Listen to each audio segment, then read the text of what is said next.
to the Midlife Momentum podcast. I am so glad you're here today because I have a guest with me today. Her name is Lindsay Newitter. She is a certified Alexander Technique teacher who specializes in improving posture. She has over 16 years experience working with individuals, groups, and companies, and now specializes in helping women convey confidence when they communicate. Her tips have been on Good Morning America, CBS Radio, and featured in the New York Times and Vogue. And I also want to add that after 20 years in New York City, she has relocated to Montreal, so she's close by, which is wonderful. So welcome to the podcast, Lindsay. Thank you. Good to be here. All right. Well, I'm happy you're here because, first of all, obviously, I'm going to ask you the question, what is the Alexander Technique? Because I think a lot of us don't know what that is. Yeah. And also how it impacts how it has impacted your life. That would be great. Sure. So I'll give you just a brief history of where it comes from and why it was developed in the first place. And then I'll go into kind of more how it's helped me and how it helps the people I help. But it was developed actually in the early 20th century by a man named F.M. Alexander, who was a public performer of Shakespearean texts. So this might seem like an odd connection here, but he was chronically losing his voice. And he didn't know why. It wasn't a medical problem. And so he observed himself over months. And he realized that every time he went to speak, he went into this postural pattern that was shutting down his breathing, compressing his larynx, and that pattern, it was kind of a full body pattern that started up here with his head and neck, kind of would go like this, sort of stick his chin forward like he might at the computer, which is how we're going to get into that. And the neck would tighten. You might feel if you stick your chin forward, the back of your neck tightens, and that was impacting his voice. So what he was stumbling upon was what you might say is a very common pattern that manifests itself in a variety of ways, but often we see some version of the same basic pattern in people having strain issues in all sorts of things. So not just the voice. So, I wouldn't call the Alexander technique a vocal technique. I would call it a technique that helps with your posture, your coordination, getting integrated in your body so that you can move, you can breathe, and you can coordinate all that with good posture. So speaking was where it started, but it really helps with a lot of different things. I first learned about it when I was studying acting, because it is common in a lot of theater programs, music programs, a lot of performing arts programs bring in the Alexander technique because it helps so much with for musicians, for example, avoiding repetitive strain injury, for actors with posture, presence, voice, kind of getting rid of your habits that might get in the way of you inhabiting a character, that kind of thing. So my story was that I was studying acting when I was in college. This was at this point, this was 24 years ago, 44, I was 20 at the time. And I felt a little lost in my own body. I was having, so many classes, voice, speech, movement. I was getting all of these instructions, great information, but I didn't know how to apply the information. It was always like, am I doing this right? I'm trying. I think I'm doing it right. But it was like a shot in the dark. And if I did it right, I didn't really know what I did to do it right. And if I did it wrong, I couldn't really feel what I was doing wrong. So we had a required class in the Alexander technique in my third year. And it was like suddenly this kinesthetic light bulb came on. And I could feel what I was doing in my body. And suddenly all those kind of confusing instructions made sense physically. And on top of that, I have scoliosis, and I'd worn a back brace all through high school. And because of the scoliosis and just the effects of wearing this basically like plastic corset on my body, which you could imagine can make you kind of stiff, could impact your breathing, your digestion. Remember, I used to get chronic urinary tract infections. I had trouble exercising. I just get tired immediately. I get sick. I was 20 years old. I would lie in bed and my limbs would go numb and I had no idea why. And so suddenly I started feeling more comfortable. Like I could sit still without feeling like I was never in a comfortable position. And I felt more confident socially, felt more confident in the program I was studying in, because I felt like I was starting to get command of my own body. And at the time, I might not have even defined it as that's what I needed. I actually had no idea what I needed. I don't even know how I would have defined my problem at that time, but I knew I felt very uncomfortable most of the time, to the point that I almost assumed that was normal. Like I almost didn't question it until I felt a contrast.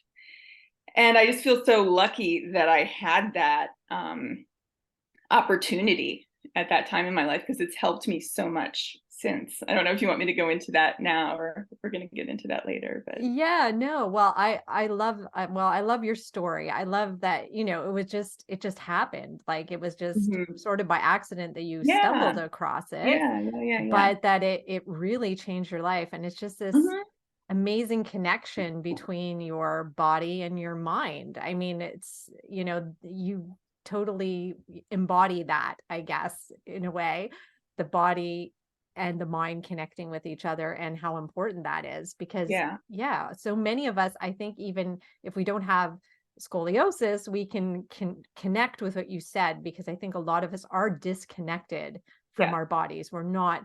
And I know as a yoga teacher, how disconnected even I was when I started yoga, knowing what my body was doing when I couldn't see it.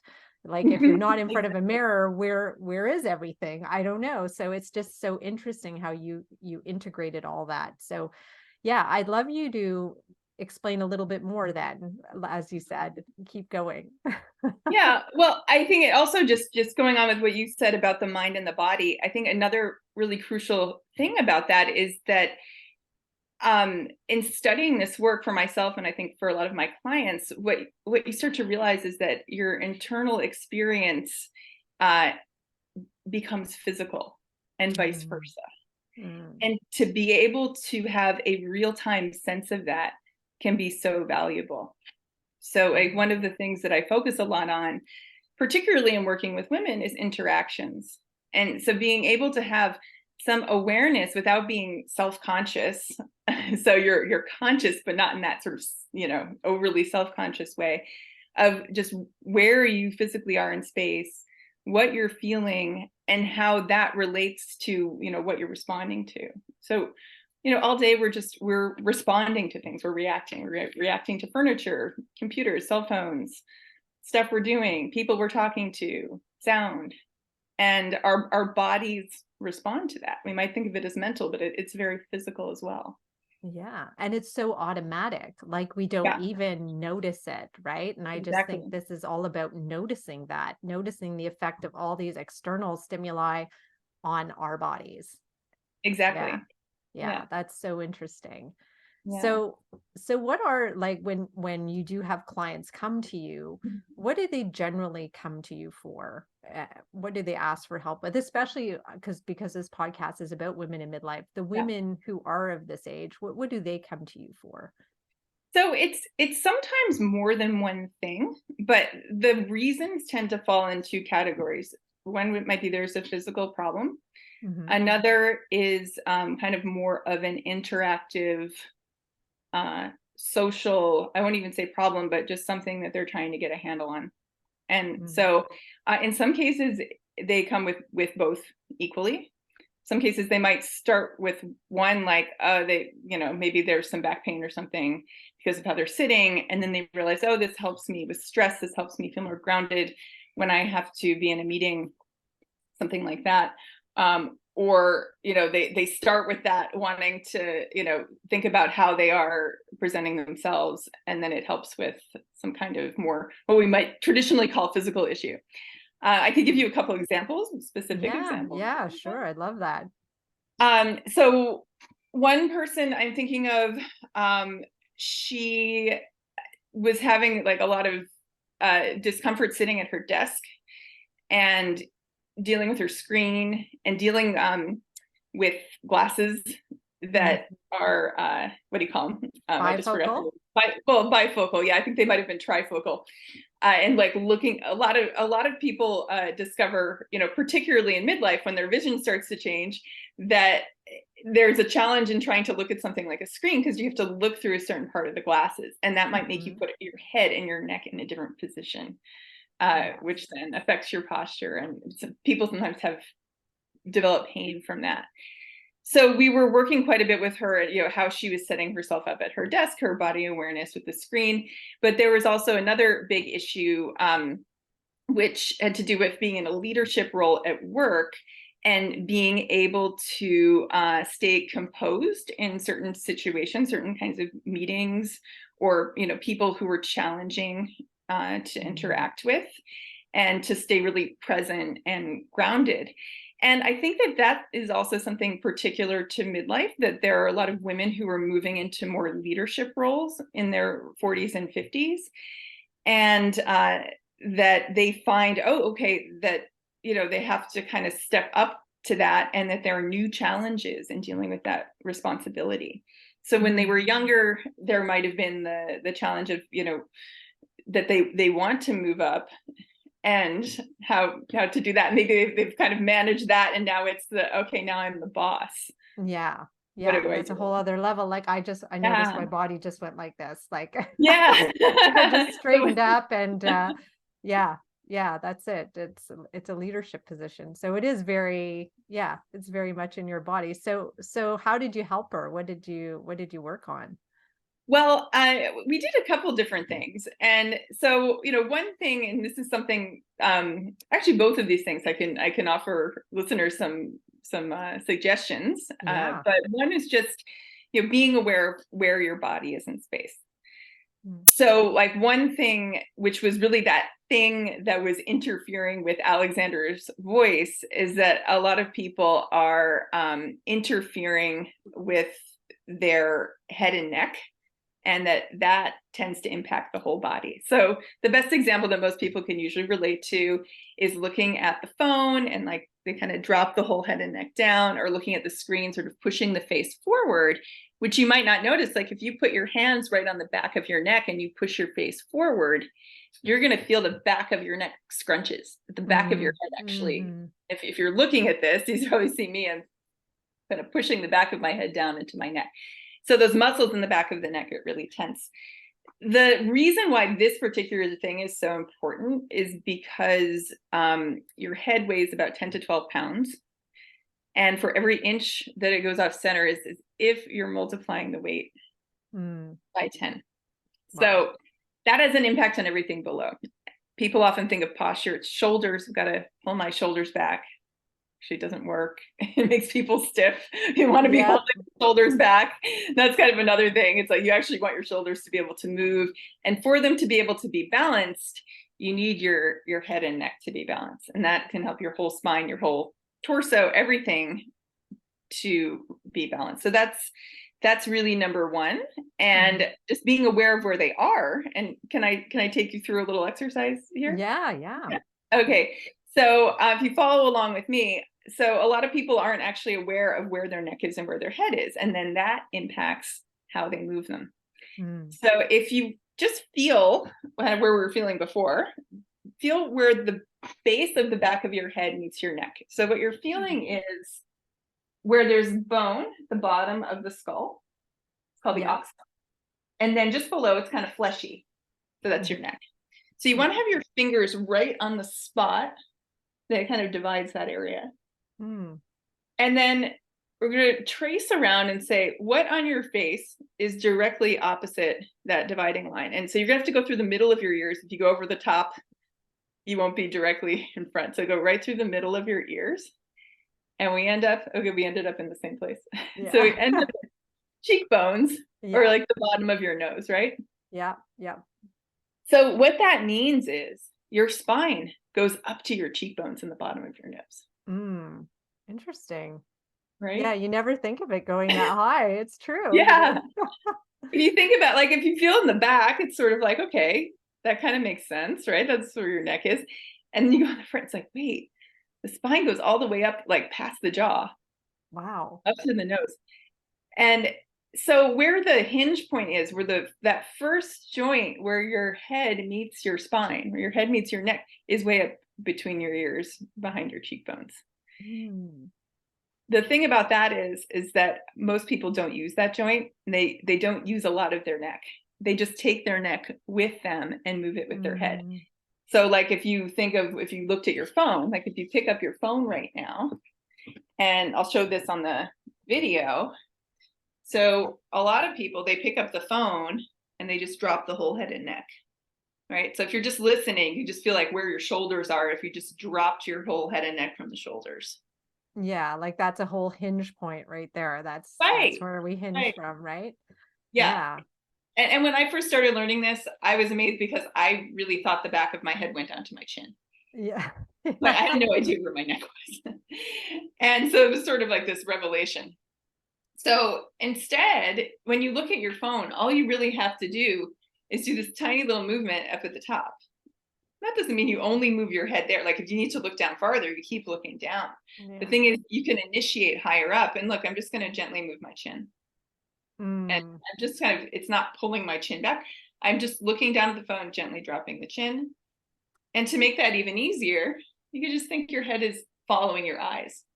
Yeah. Because our head does. Often all these postural difficulties, they start with the eyes that we just see when we go toward the thing.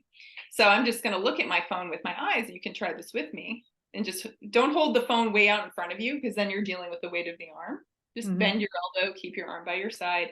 Just look down with the eyes first, and then just let your chin just very gently drop without tightening anything. Wow. And isn't that a small movement? Yeah, it's so tiny. It's not, we don't have to. Yeah. It's so interesting. Yeah. We don't think of that we have those hinges like all the way up there, that we just have to tilt it a little bit, and we can actually, save our necks and everything else. Right. Yeah. So if you thought, like, every time you look at your phone, you keep your head balanced and just move as much as you need to, that can save you a lot of strain. And it's that, heavy dropping of the head and neck, that's what pulls the shoulders down.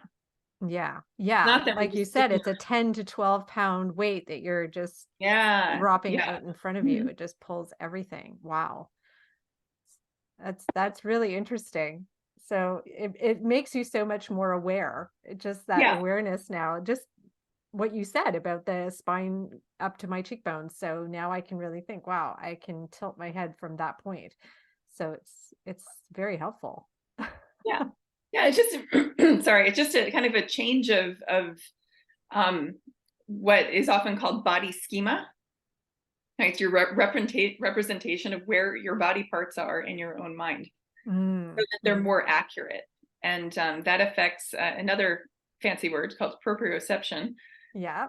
Which is your sense of it's just your sense of where you are in space, where your body parts are in space, your sense of balance, and how much effort you need, and where that effort comes from.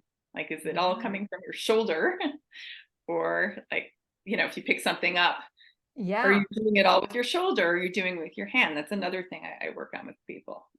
Where is the effort coming from? So just where is your body in space, and how to use your body? Like what you've just mentioned is most of us don't even realize we could just, we don't think about it, that our spine works that way.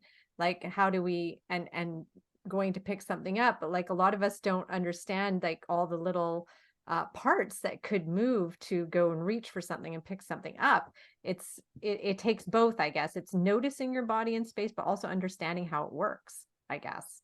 Yeah, exactly. Interesting. And sometimes people say, well, like I make these little YouTube videos with tips, and I was doing one on putting laundry from the washer to the dryer and front loading laundry, because somebody actually requested that I do that. And I was telling that to somebody who I just met recently, and she was like, why would you need to know how to do that?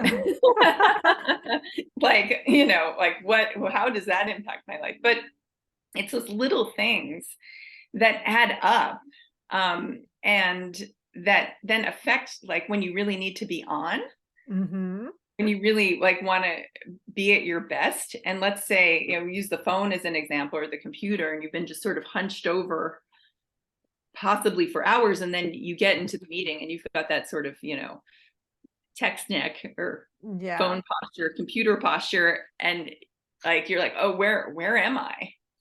Yeah. And then what a lot of people do is they just try to pull their shoulders back, and then they're really stiff. So there is a balance that's neither the collapsed nor the stiff shoulders back. Okay. Yeah. Okay. So when you work with clients, you try to, well, that's part of it, I guess. And I guess in doing that, you're alleviating pain, but you're also helping them, like you said, it's when you embody this, when you feel that in your body, there's a whole like level of confidence that comes with that as well, right? It affects other things. Yeah. So sometimes it really does help people feel more confident. There's a flip side to that though, because sometimes people they don't have a confidence issue, but they kind of lose themselves. Like they get really excited and engaged. And there's this woman who I worked with who she was saying she'd be in these Zoom meetings and trying to engage with all the people in the little squares. And she's like, going up to the screen and has no idea where she is in space. It's like she's trying to like go into all the little Hollywood squares. And so something that we worked on, it was similar, we sort of got her more in her body, sensing where she is, being able to stay grounded, breathing, and to just kind of receive the screen. And that's a tip that people can use, at the computer, so they don't get that, face pushed toward the computer. It's just think of what you're seeing is coming to you rather than that push toward it. Wow, so that's interesting. Okay. I love that. It's just a little, well, again, an awareness thing, but just a different perception is that I'm not going there. It's coming to me. Yeah, that changes everything. Because I do tend to do that. I notice myself going to the screen, but that's really good. Just so simple. It's great that you notice it as well. Yeah. So if you notice it already, you're halfway there. Yeah. And that's really what it is, right? It's just it's noticing all of these things. Yeah. Oh, that's so good. Yeah. So yeah, do you have any other things you want to share with the audience? You said you had some YouTube videos. What are some other examples of YouTube videos that you've put out there that could be helpful? Well, I've done a lot of different topics. They're mainly topics that people ask me about a lot, and so they're little short clips, just giving you 2 to 3 tips for how to start making a change. So something could be like one of them is sleeping, which obviously you're not conscious in your sleep, but people ask me all the time, how should I set myself up in bed? Yeah. And another thing is dealing with sitting on the couch or issues with working at home.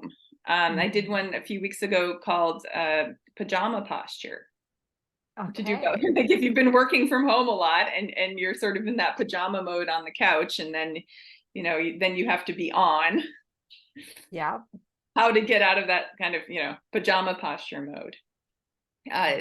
Things like chopping vegetables, washing dishes, walking the dog, all sorts of things. Dealing with kids. I have 2 teenage daughters. One of them graciously volunteered to be in one of my videos, and we worked on how she was sitting while doing her homework and how to cue a teen, without doing it in an engaging way, rather than just saying sit up straight, which often they pull their shoulders back and it's like that's not comfortable and they collapse because it isn't comfortable.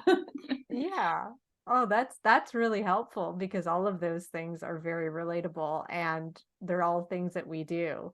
I've even noticed that, and I had some awareness about this because of my hip lately, that I'm not using the muscles in my hip very well, but that I was leaning, that I do whenever I'm in the kitchen and you mentioned chopping vegetables, whenever I'm working in the kitchen, I'm leaning on the counter.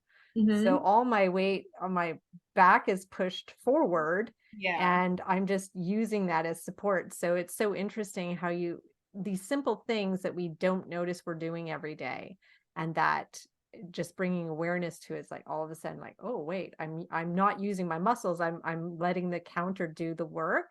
So and it's causing my posture to go off. So do you want a quick tip for that? Sure. So it's kind of like you're making the counter the floor, or the part of your body that's touching the counter. It's like you're making it the floor, and it's a false floor. Oh, Like your lower yeah. back, waist area, whatever's touching there, you're probably my guess is you're probably kind of sinking into that. Yes, exactly. I'm Right? just sort of Yeah. using it to prop me up almost like to like, Right. okay, but I don't even realize I'm doing it.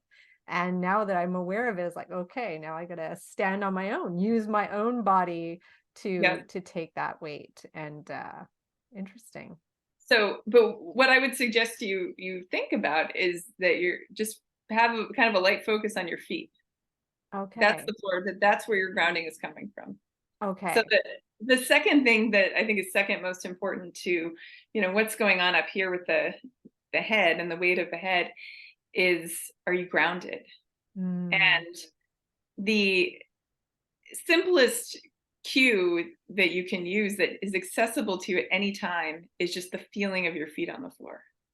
okay. Okay. And just saying, there are my feet. Like, you could try that right now, Debbie. Do you feel Yeah, your with feet? my feet on. Yeah, I do. I do feel my feet. Now, do we want to have the weight anywhere specific, or you just want to be able to feel your feet in general?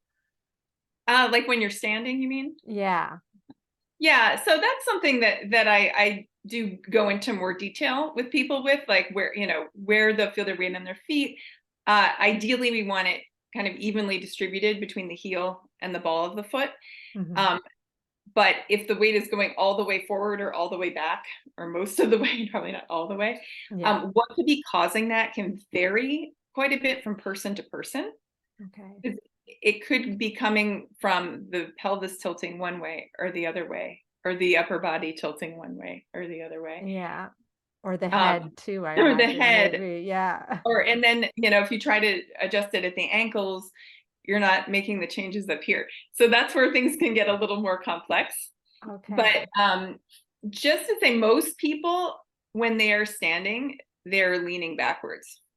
And this Mm. this kind of blows people's minds, because when I ask them, what do you think you're doing? They say, I think I'm leaning forwards, because Hmm. they might feel their shoulders going forward. And I'll stand up and show you. I'll talk it through at the same time. Yeah, sure. But so if let's say I'm standing at the counter, right? You might be leaning your hips on the counter, Yeah. but you also, I don't know if this is actually what you're doing. It's possible you're doing something else, but you also might be leaning back at your waist, lower back area. And Okay. someone could be leaning back here. It's like right at the bottom of the ribs, right where you say that, put your hands on your hips. Yep. People are often leaning back there, Mm. but their shoulders might be going forward. So if you can see that, I'm leaning back, but my shoulders are going forward. I'm repeating it because this is often really counterintuitive, because the person whose shoulders are going forward will usually think that they are leaning forward. Yes. But Yes. but for the shoulders to balance, their torso actually needs to come forward here. Wow. And Yeah. you know what Again, it's that that other pivot point, like we're so yeah, limited in where we think we can move from. exactly. And it can be a really strange experience, because when the person is then standing up, in a more aligned way, they usually say to me, I feel like I'm leaning forward, or I feel like I'm slouching, or I feel like Mm. I'm sticking my butt out, or I feel like I'm a chimpanzee. Like, they feel like they somehow have like these big shoulders that are sort of pushing forward. Yeah. Um, Okay. and so it can be kind of a strange feeling to be balanced, because you might not be used to it.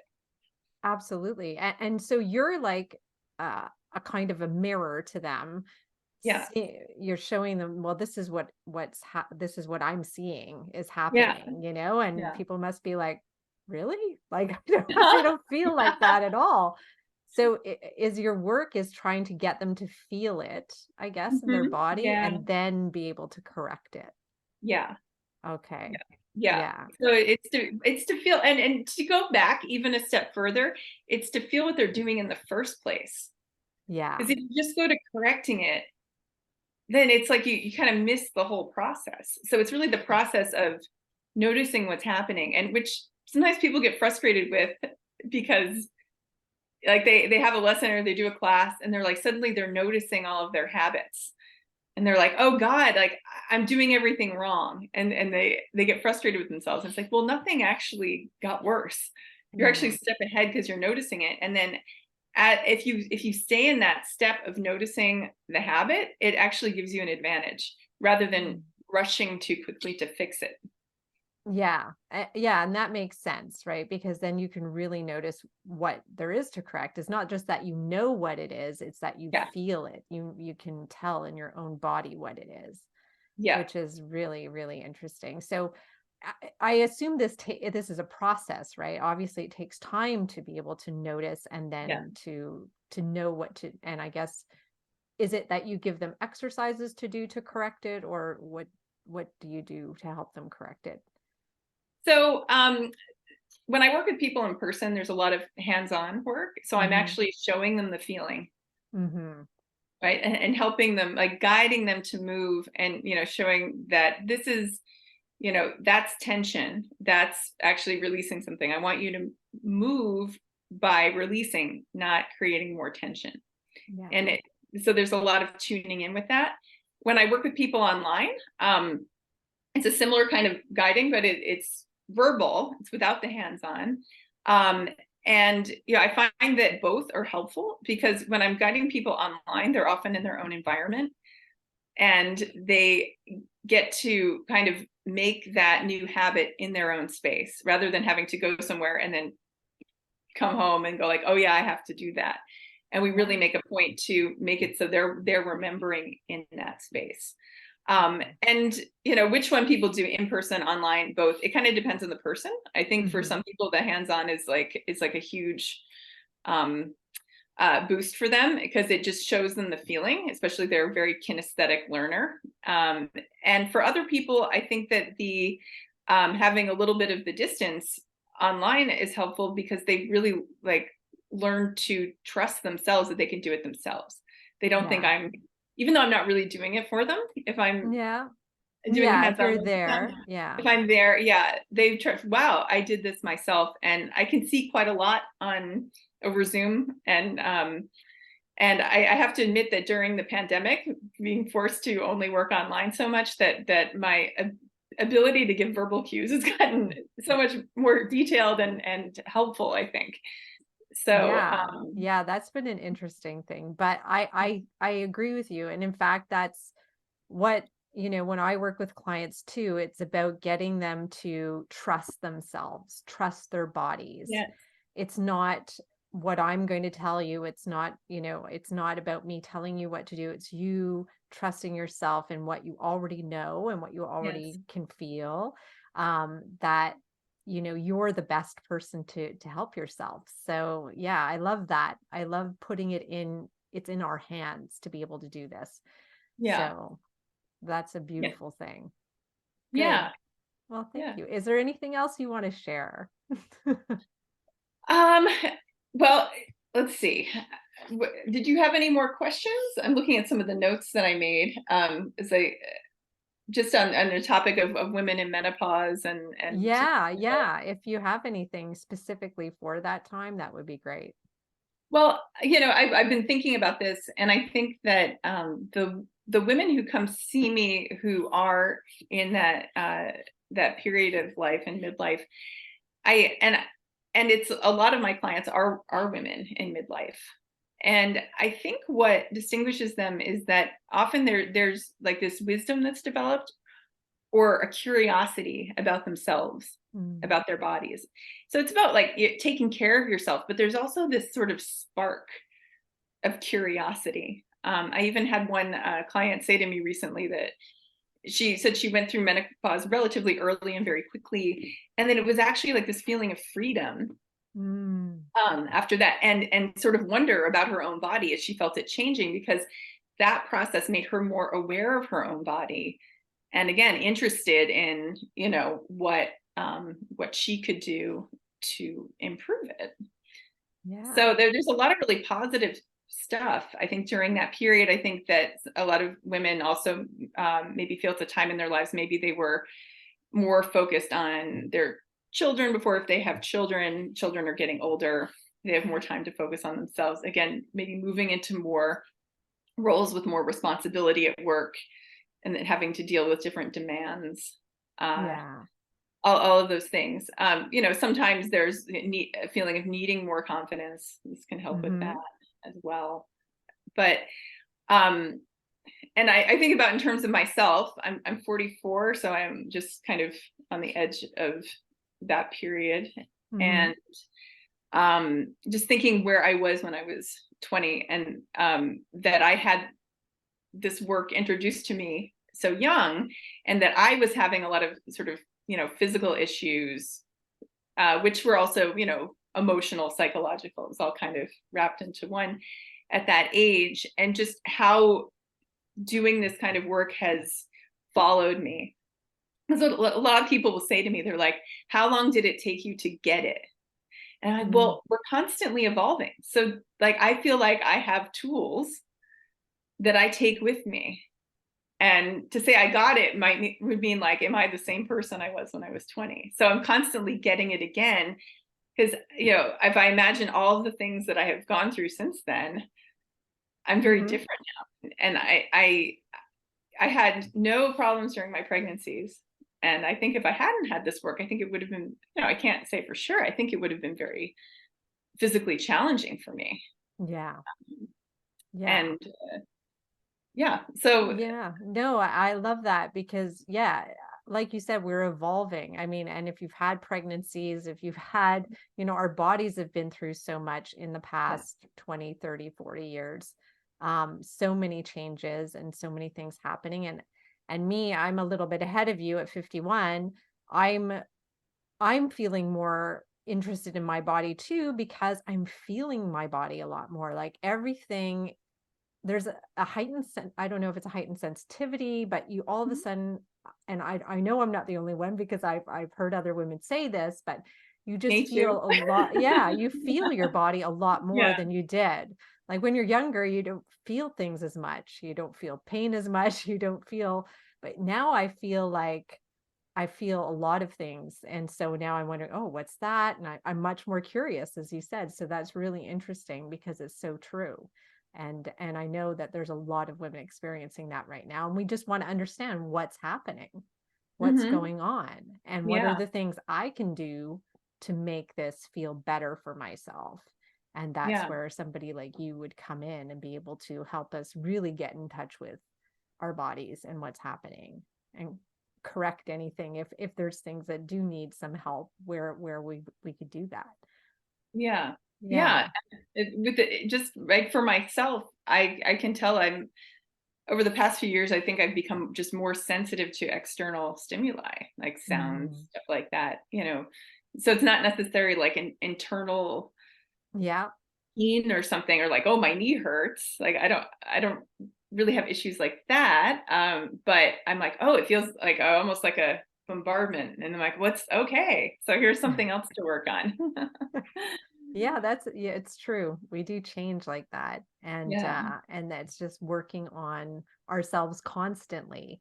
But I Hmm. can see where women in midlife would be much more in tune and want to be able to do this kind of connection with themselves through somebody like you who does this work. And I find it fascinating because it really is like, it seems so gentle to me what you do. It's just like a Hmm. very gentle kind of process.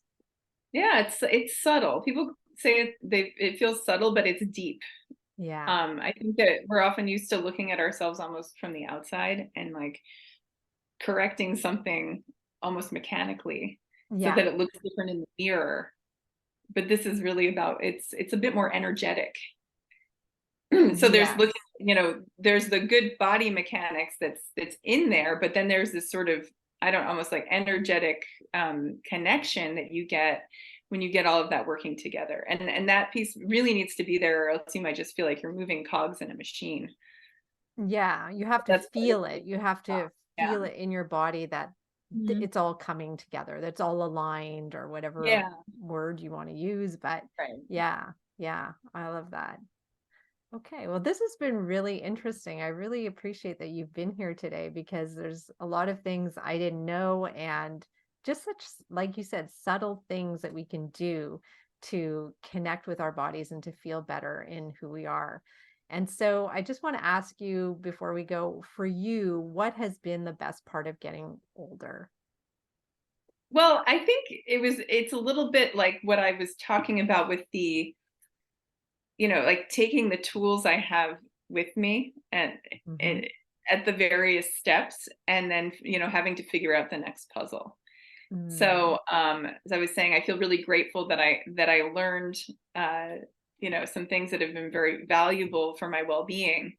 But it's like at each step, I'm encountering something new to sort of deal with, which I could look at as like, oh, that's frustrating. Or I could go, okay, this is a new way to think about how to apply what I know. And I think what makes it even more interesting is then, I have something new I can share with the people I'm working with. And then it becomes really fun. yeah. Yeah. You get more tools in your toolbox. Yeah. And I like the approach of like, oh, comparing, oh, this is frustrating to, oh, this is interesting. How am Hmm. I going to work on this? This is Yeah. like, it's like a puzzle that Mhm. it is solvable. I Yeah. think that's what it is too, because you can stay in frustration feeling like there's no way out, but to believe that it's solvable and to know that there's some combination of something I'm going to do it can help me.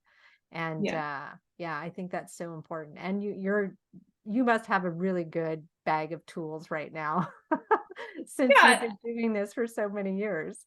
I do, and it also helps me think about, well, like what other solutions would be helpful for me, and to sort that Mhm. out. And that's something that a lot of my clients ask me about. The different things they're doing to help, things that are more like, this is more educational. It has therapeutic benefits, Alexander Mhm. technique. But somebody might say, well, like, what do you think about acupuncture? Should I go do that? And for me, doing something, I'm just using that as one example. Yeah. Doing something therapeutic. What I found was that the tools I had helped me take what I was getting out of that therapeutic session, and it helped me maintain it as I like walked down the street and left and moved back into my life. Mm. So that you can be doing like multiple things to help yourself. And I feel like this technique helps you know your body enough to sort of, I don't know, be like the sorter of the information, and to Yeah. sort of know how to manage that information and not just be like, oh, that felt good, back to the computer. Yeah. Yeah, so you can go to and try all these alternative Yeah. therapies and Yeah. integrate them better because you have this technique, because you know Exactly. how that feels in Yeah. your body and what that exactly does for you. Oh, Yeah. that's so interesting. Okay, I love that. So it makes me curious about other things too that I can sort of integrate into, if you almost think about it like a puzzle, or, a grid, Yeah. and like, there are more sort of pieces I can fit into my puzzle. Yeah. No, I love that. And I love puzzles. So this is all good. I love that thinking. So, Lindsay, this has been really good. I think a lot of women in my audience will get benefit from what you have to share. I love that you're close by too. So anybody in the Montreal area could actually see you in person if they want to. Mhm. So, how can they get in touch with you? How can they learn more about you, your business, and all of that? Sure. Well, there are two ways. So if you're in the Montreal area and you're possibly interested in coming to see me in person, you can go to my website, which is posturemontreal.ca. And if you're interested in my online classes for women, uh, it's a different website, and that is poisegeeks.com. poisegeeks.com.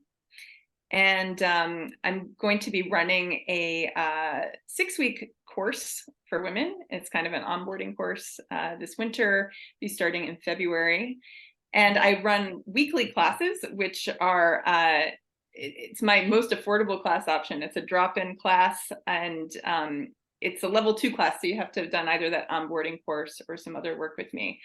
But it's a lot of fun, and we just work on whatever people want to work on, and we have a theme of interaction. So whatever that means, meetings, conversations, presentations, and plus other things that you might want to work on with your posture and body awareness. And that class is called the Power Pause. You can see Power this. Pause. The Power Oh, Pause. okay. Yeah, and There that's it all is on your PointPeace.com. Everyone in the Okay. class gets a little mug. And we actually use the mug as a tool to be aware of our bodies. So could I leave listeners with one more little tip? Yeah, go ahead. So if you have a mug or an Which I object with a do. little bit of weight, right? And especially if there's something in it, just sense that weight in your hands. And we start every Power Pause class like this. So you just sense that weight in your hands. And can you be aware of, so I'll ask you, Debbie, can you be aware of looking at me on the screen while you're holding that mug? Yes.